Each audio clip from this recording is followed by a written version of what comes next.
자, 이어서 뉴욕 연결해 보도록 하겠습니다. 모닝인 뉴욕 김한희 특파원입니다. 안녕하십니까? 네, 안녕하세요. 네. 자, 3대 지수가 이제 큰 폭의 변동성은 안 나오고 있는 가운데 사상 최고치 얘기들은 이어지는 것 같아요. 또 사회적으로 또 연준 총재들의 그런 발언들, 경제 지표들이 중요하다고 항상 얘기를 해주셨는데요. 좀 자세하게 상황 들어보겠습니다.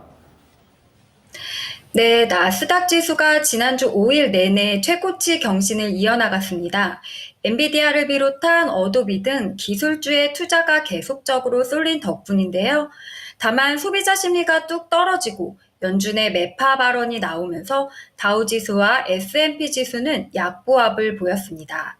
지난주 금요일 뉴욕 증시에서는 다우존스 30산업 평균 지수는 전거래일 대비 0.15% 하락한 38,589.16을, S&P 500 지수는 0.04% 내린 5,431.60을 기록했습니다.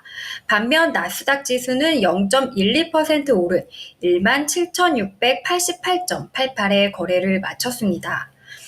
나스닥 지수가 5거래일 연속 역대 최고치를 경신한 데는 포토샵으로 유명한 기술주 어도비가 AI 열풍으로 14.51% 급등한 영향이 컸는데요. 어도비는 생성형 AI 기능을 접목한 제품 수요 증가로 2020년 이후 4년 만에 최대 실적을 달성했습니다.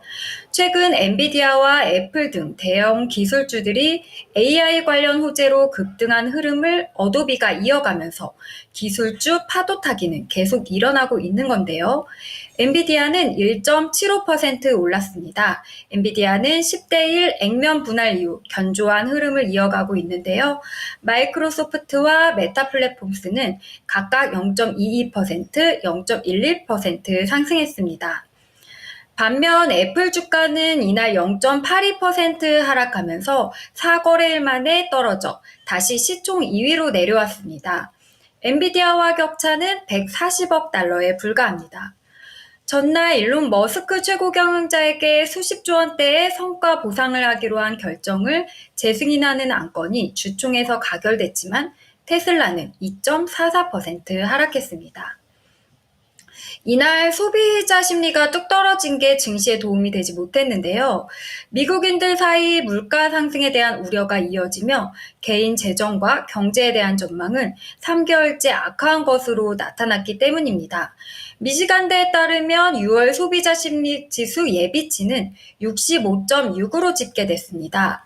지난 5월 69.1과 비교해 3.5포인트 하락하면서 7개월 만에 가장 낮은 수치를 기록했습니다.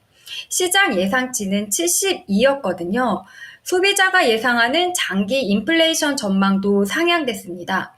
1년 기대 인플레이션 예비치는 3.3%로 전월과 같았지만 5년 장기 인플레이션은 3.1%로 전월 3.0% 대비 소폭 상승했습니다. 미 연방준비제도 당국자들의 데이터를 더 살펴야 한다고 강조한 점도 증시에 영향을 끼쳤습니다. 연준 관계자들 여전히 신중한 입장이죠. 로레타 메스터 클리브랜드 연방준비은행 총재는 5월 인플레이션 지표는 좋은 소식이지만 금리를 인하하려면 인플레이션 수치가 지속되는지를 더 확인해야 할 것이라고 밝혔습니다. 오스탄 굴스비 시카고 연은 총재도 최근 발표한 5월 소비자 물가 지수를 아주 좋은 수치라고 평가하면서도 더 많은 진전을 봐야 한다고 말했기 때문입니다. 네, 자, 경제 지표가 안 좋게 나오면서 연준 총재들은 이 부분에 대해서 좀 더 보수적인 관점을 이어가자라는 얘기들입니다. 자, 그렇다면은 지금 시장에서는 AI와 관련된 부분들은 잘 가는데 경제 지표라든지 연은 총재들의 발언을 들어보면 조심해야 되는 부분, 양립하고 있는 것 같습니다. 이번 주에도 또 중요한 발언들과 지표들이 예정되어 있는 것으로 알고 있는데요. 어떤 것들을 좀 지켜볼까요? 네, 이번 주 뉴욕 증시는 미국 5월 소매 판매 실적에 주목하면서도 인공지능 AI 열풍이 지속될지 주시할 것으로 보입니다.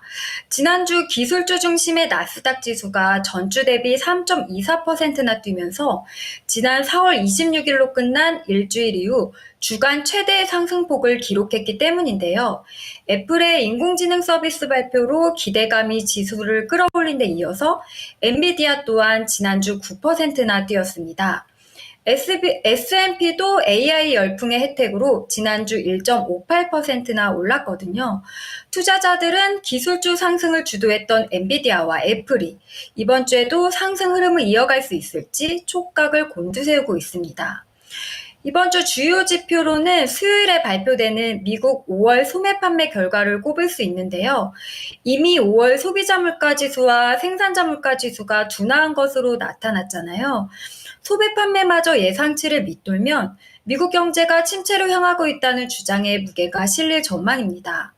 월스트리트 저널이 집계한 바에 따르면 전문가들은 5월 소매 판매가 전월 대비 0.2% 증가할 것으로 예상했습니다. 지난 4월 수치는 직전월과 같았거든요. 주택 관련 경기 지표도 잇따라 발표되는데요. 수요일에는 6월 미국 주택건설업협회 주택가격 지수가, 목요일에는 5월 신규 주택 착공과 주택 착공 허가 건수도 나옵니다. 금요일에도 5월 기존 주택 판매 수치가 공개됩니다. 주택 부문이 미국 인플레이션을 이끄는 만큼 이들 수치를 보고 또 물가 상승률이 앞으로 더 둔화될지를 가늠해 볼 수 있겠습니다. 이번 주는 또 연준 위원들의 통화 정책과 관련된 발언도 주의 깊게 봐야 할 것 같은데요. 이번 주에는 패트릭 카커 필라델피아 연은 총재, 로리 로건 댈러스 연은 총재, 알베르트 무살렘 세인트루이스 연은 총재, 오스탄 구스피 시카고 연은 총재 등 연준 위원들의 연설이 예정돼 있습니다. 또 토마스 바킨 리치몬드 연은 총재 연설도 있거든요.